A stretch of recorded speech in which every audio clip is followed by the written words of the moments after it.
দেশের রক সঙ্গীতের গুরু বা সম্রাট হিসেবে স্বীকৃতি পাওয়া মোহাম্মদ মাহবুবুল হক খান ওরফে আজম খানের জন্মবার্ষিকী আজ। 1950 সালের 28 ফেব্রুয়ারি জন্মগ্রহণ করা এই রকস্টার 71-এর লড়াকু মুক্তিযোদ্ধাও বটে। গানের পাশাপাশি বেশ কয়েকটি সিনেমায় অভিনয় করেছেন তিনি। বাংলাদেশের স্বাধীনতা পরবর্তী একটি প্রজন্মকে রীতিমতো কাঁপিয়েছেন তিনি। শুধু বাংলাদেশেই নয়, গোটা উপমহাদেশেও আজম খান পেয়েছিলেন অসাধারণ জনপ্রিয়তা।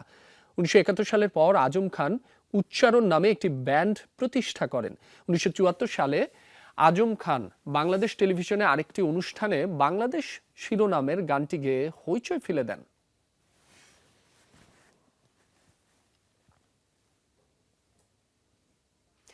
দর্শক, 2011 সালে আজম খান জুন মাসে মৃত্যুবরণ করেন। আমরা তার স্মৃতির প্রতি গভীর চিত্তে তাকে স্মরণ করছি, গভীর শ্রদ্ধা জানাচ্ছি। এই সাথেই শেষ করছি আজকের সকালের বাংলাদেশের আয়োজন।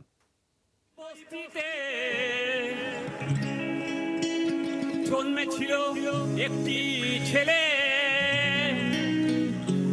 মা তার কাঁদে, ছেলেটি মরে গেছে। হায়রে হায় বাংলাদেশ, বাংলাদেশ, বাংলাদেশ, বাংলাদেশ।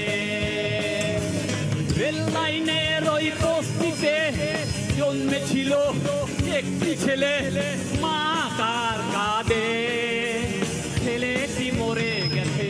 হায়রে হায় বাংলাদেশ,